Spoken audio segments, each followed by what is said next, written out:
नमस्कार, स्वाभिमानी न्यूज चॅनलच्या बातमीपत्रात आपले स्वागत।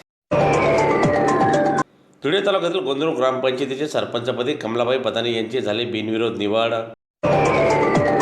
धुळे तालुक्यातील गोंदरूर ग्रामपंचायतीचे सरपंच कैलास पाटील यांनी आपला सरपंच पदाचा राजीनामा दिल्याने आज गोंदरूर ग्रामपंचायतीच्या सरपंच पदाची निवडणूक प्रक्रिया पार पडली। दरम्यान कल्पना प्रदीप बदाने यांचा एकमेव अर्ज दाखल असल्याने कल्पना प्रदीप बदाने यांची गोंदरूर ग्रामपंचायतीच्या सरपंचपदी बिनविरोध निवड करण्यात आली। सदरील निवडणूक बिनविरोध झाल्याने गावात जल्लोषाचे वातावरण निर्माण झाले होते।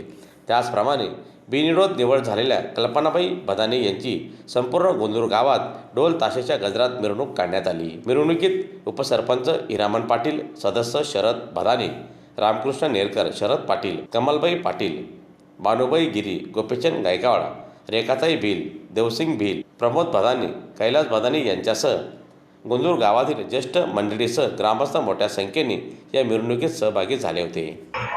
मला जे सरपंच पद मिळालेले आमचे ग्रामपंचायत सर्व सदस्य त्यांनी सहकार्य केल्याबद्दल जी 4 वर्ष गावाची कामं केलेले सरपंच उपसरपंच त्याचप्रमाणे मी पण करण्याचा प्रयत्न करेन।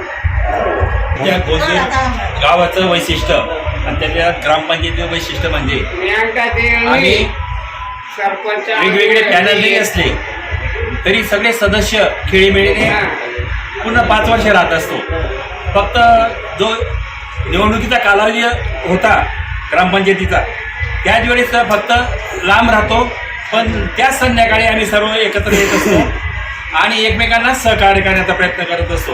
आज तसं दिसून आलं, आम्ही जरी विरुद्ध पॅनलला होतो परंतु जे सत्ताधारी पॅनल होतं त्या सगळ्यांनी आम्हाला मनापासून खूप सहकार्य केलेलं आहे, म्हणून त्यांना धन्यवाद दिलं ते कमीच पडणार, पण मी त्यांच्या ऋणात राहू इच्छितो।